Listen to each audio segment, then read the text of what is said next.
warahmatullahi wabarakatuh.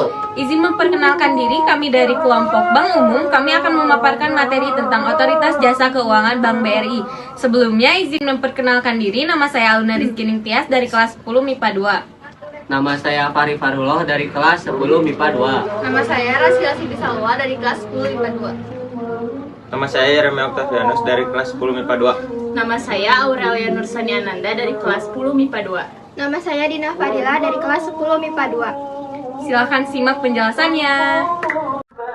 Pengertian bank secara sederhana dapat diartikan sebagai lembaga keuangan yang kegiatan utamanya adalah menghimpun dana dari masyarakat dan menyalurkannya kembali, dana tersebut ke masyarakat serta memberikan jasa bank lainnya. Sedangkan pengertian lembaga keuangan adalah setiap perusahaan yang bergerak di bidang keuangan di mana kegiatannya baik hanya menghimpun dana atau hanya menyalurkan dana atau kedua-duanya menghimpun dan menyalurkan dana. Kemudian pengertian bank menurut Undang-Undang Republik Indonesia Nomor 10 Tahun 1989 tanggal 10 November 1998 tentang perbankan adalah badan usaha yang menghimpun dana dari masyarakat dalam bentuk simpanan dan menyalurkannya kepada masyarakat dalam bentuk kredit dan atau bentuk-bentuk lainnya dalam rangka meningkatkan taraf hidup masyarakat banyak.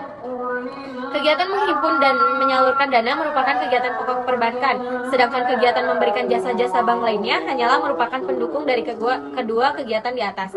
Pengertian menghimpun dana maksudnya adalah mengumpulkan atau mencari dana atau uang dengan cara memberi dari masyarakat luas dalam bentuk simpanan giro, tabungan, dan deposito. Pembelian dana dari masyarakat ini dilakukan oleh bank dengan cara memasang berbagai strategi agar masyarakat mau menanamkan dananya. BRI atau Bank Rakyat Indonesia adalah lembaga keuangan yang merupakan bank milik pemerintah Indonesia. Kegiatan utamanya adalah menghimpun dana dari masyarakat, menyalurkannya kembali, dana ke masyarakat, dan memberikan pelayanan produk dan jasa lainnya. 3. Fungsi bank secara umum, bank menghimpun dana masyarakat dan menyalur pada masyarakat untuk berbagai tujuan atau dikenal sebagai financial intermediary. Fungsi bank secara khusus, di sini fungsi bank terbagi menjadi 3, yakni agent of trust. Bank membawa kepercayaan, dinilai sebagai lembaga yang mengandalkan kepercayaan sebagai kunci dan dasar utama kegiatan perbankan. 2. Agent of service. Bank menawarkan berbagai jasa keuangan seperti jasa penyimpanan dana, pemberian peminjaman, dan lainnya. 3. Agent of development. Hal ini karena bank mampu memberikan kegiatan yang mengajak masyarakat untuk melakukan investasi, distribusi, konsumsi, atau jasa yang menggunakan uang sebagai medianya. Kegiatan usaha Bank Umum. Kegiatan usaha yang dapat dilaksanakan oleh Bank Umum: 1. Menghimpun dana dari masyarakat dalam bentuk simpanan berupa giro, deposito, berjangka, sertifikat deposito, tabungan, dan atau bentuk yang lainnya yang dipersamakan dengan itu. 2. Memberikan kredit. 3. Menerbitkan surat pengakuan utang. 4. Membeli, menjual, atau menjamin atas risiko sendiri maupun untuk kepentingan dan atas perintah nasabahnya.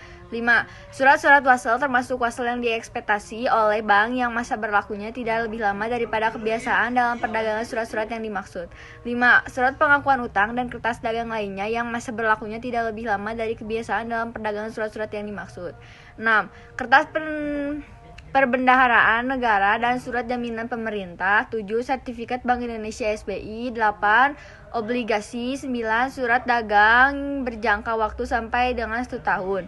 10. Instrumen surat berharga lain yang berjangka waktu sampai dengan 1 tahun. 11. Memindahkan uang baik untuk kepentingan sendiri maupun untuk kepentingan nasabah.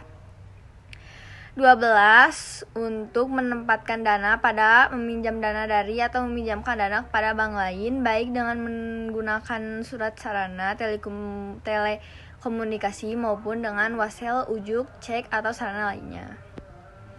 13. Menerima pembayaran dari tagihan atas surat berharga dan melakukan perhitungan dengan pihak ketiga. 14. Menyediakan tempat untuk menyimpan barang dan surat berharga. 15. Melaksanakan kegiatan penitipan untuk kepentingan pihak lain berdasarkan suatu kontrak. Lembaga penunjang. Lembaga penunjang adalah institusi penunjang yang turut serta mendukung pengoperasian pasar modal dan bertugas dan berfungsi melakukan pelayanan kepada pegawai dan masyarakat umum.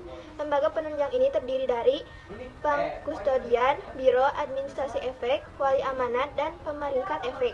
Profesi penunjang. Profesi penunjang adalah pihak-pihak yang telah terdaftar di Otoritas Jasa Keuangan yang persyaratan dan tata cara pendaftarannya ditetapkan dengan peraturan pemerintah. Profesi penunjang ini terdiri dari akuntan, konsultan hukum, penilai, notaris, dan profesi lain. Pengertian lembaga penunjang pasar modal. Lembaga penunjang pasar modal adalah pihak yang berperan aktif dalam menjalankan aktivitas pasar modal sehingga terciptanya stabilitas dan kelancaran transaksi perdagangan. Selain itu, badan memiliki tugas dalam memberikan layanan terbaik kepada masyarakat umum. Peran lembaga penunjang pasar modal. Keberadaan lembaga ini sangat penting dalam keberlangsungan kegiatan perdagangan. Adapun peran lembaga penunjang pasar modal adalah berikut ini. 1. Memastikan keamanan dan kelancaran transaksi dalam pasar modal. 2. Memfasilitasi emiten, melakukan Initial Public Offering atau IPO. 3. Menyediakan informasi instrumen valid bagi investor. 4. Memberikan layanan investasi kepada masyarakat umum. 9 lembaga penunjang di Indonesia. 9 lembaga penunjang di pasar modal di Indonesia. Sebagian orang menganggap bahwa lembaga penunjang dalam pasar modal hanya terdiri dari 3 lembaga, yakni Bank Kustodian, Wali Amanat, dan Biro Administrasi Efek. Padahal, terdapat pihak lain yang menjadi bagian dari lembaga penunjang pasar modal di Indonesia. Di antaranya sebagai berikut. 1. Badan Modal Pengawas Modal. Badan Pengawas Pasar Modal atau Bapepam LK. 2. Bank Kustodian. 3. Biro Administrasi Efek. 4. Wali Amanat. 5. Pemeringkat Efek. 6. Perusahaan emiten. 7. Lembaga Keliling dan Penjaminan LKP. 8. Lembaga Penyimpanan dan Penyelesaian LPP. 9. Ahli Syariah Pasar Modal. Jenis tabungan BRI. Jenis tabungan BRI kini semakin beragam karena disesuaikan dengan kebutuhan finansial masyarakat. Contohnya adalah tabungan personal hingga untuk kebutuhan tertentu seperti bisnis dan naik haji. Inilah beberapa jenis rekening tabungan BRI dan keunggulan yang mereka tawarkan. 1. Tabunganku. 2. Tabungan Britama. 3. Britama Bisnis. Yang keempat ada Britama X, lalu yang kelima ada tabungan BRI atau Simpedes dan Simpedes TKI, yang keenam ada tabungan Haji BRI, yang ketujuh tabungan Junio dan BRI Simple, yang kedelapan Britama Rencana, dan yang terakhir adalah Britama Falas. Adapun tugas dan wewenang Bank BRI, tugasnya yaitu mengoordinasikan pengumpulan dan pendokumentasian seluruh informasi publik dari unit kerja di perusahaan yang meliputi informasi yang wajib disediakan dan diumumkan secara berkala, informasi yang wajib tersedia setiap saat, informasi terbuka lainnya yang diminta pemohon informasi publik, mengordinasikan pendataan informasi publik yang dikuasai oleh unit kerja di perusahaan dalam rangka pembuatan dan pemutakhiran daftar informasi publik, menyediakan dan mengumumkan informasi publik melalui media yang secara efektif dapat menjangkau seluruh pemangku kepentingan, mengordinasikan penyediaan dan pelayanan informasi publik di unit pelayanan informasi untuk memenuhi permohonan informasi publik, melakukan pengujian tentang konsekuensi yang timbul sebagaimana diatur dalam pasal 19 Undang-Undang Keterbukaan Informasi Publik sebelum menyatakan informasi publik tertentu dikecualikan. Menyertakan alasan tertulis pengecualian informasi publik secara jelas dan tegas dalam hal permohonan informasi publik ditolak serta menghitamkan atau mengaburkan informasi publik yang dikecualikan beserta alasannya. Mengembangkan kapasitas atau pejabat fungsional dan atau petugas informasi dalam rangka peningkatan kualitas layanan informasi publik. Mengordinasikan dan memastikan agar pengajuan keberatan diproses cerdas, prosedur penyelesaian keberatan apabila permohonan informasi publik ditolak, menyusun dan melaksanakan standar operasional prosedur serta kebijakan pelayanan informasi publik, menyusun dan mengumumkan laporan pelayanan informasi publik serta menyampaikan kepada Komisi Informasi. Adapun untuk wewenangnya, yang pertama, mengordinasikan setiap unit kerja dan unit pelayanan informasi dalam melaksanakan pelayanan informasi publik. Yang kedua, memutuskan suatu informasi publik dapat diakses publik atau tidak berdasarkan pengujian tentang konsekuensi. Lalu yang ketiga, menolak permohonan informasi publik apabila informasi publik yang dimohon termasuk informasi yang dikecualikan. Prinsip kerja Bank BRI. Lalu apa saja sih prinsip kerja yang diterapkan oleh setiap karyawan BRI tersebut? 1. Berkolaborasi. 2. Kreatif atau inovatif. 3. Energik. 4. Menyenangkan. 5. Bekerja pakai hati. Produk Bank BRI. 1. Tabungan. Tabungan Bank BRI diantaranya adalah tabungan Britama, Simpedes TKI, Simpedes Haji, Britama Bisnis, Britama Dolar, Britama Falas, Britama Rencana, Britama Junior, serta tabunganku.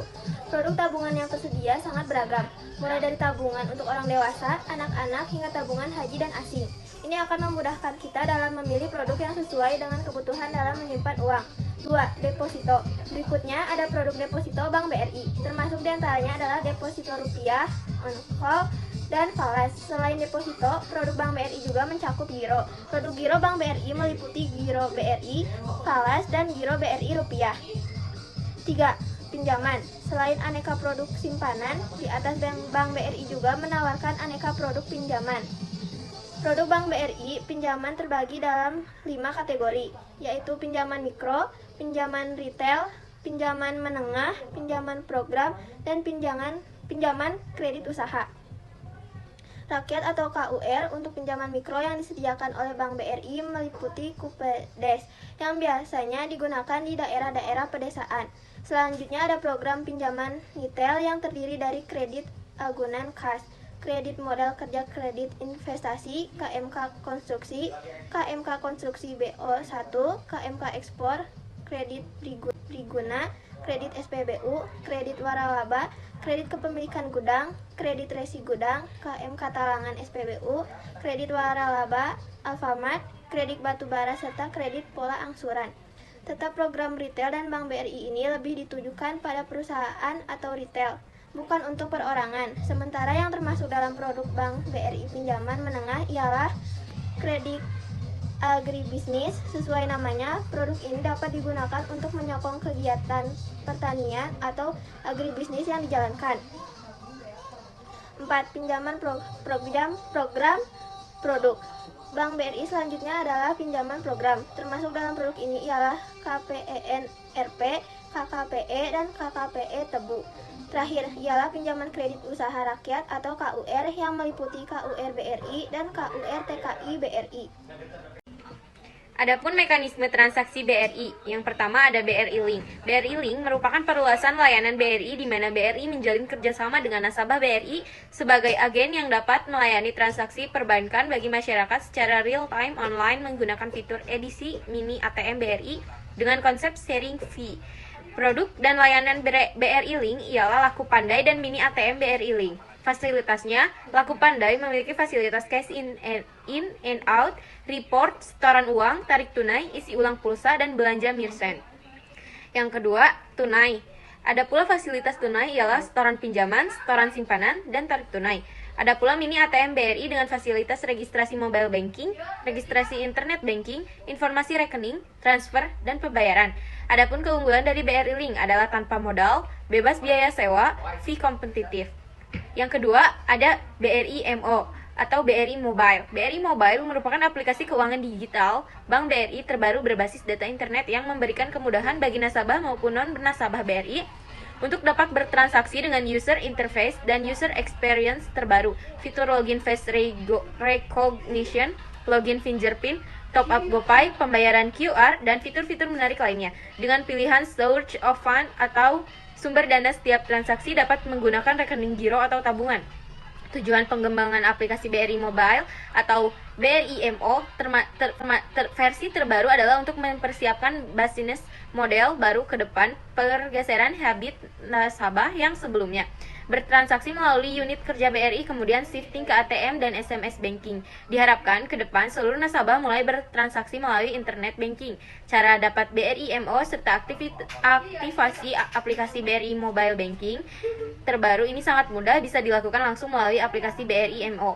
Download BRI Mobile Banking dan internet banking terbaru dari Bank BRI Indonesia ini juga mudah. Aplikasi tersedia dan bisa diunduh melalui Google Play Store maupun App Store.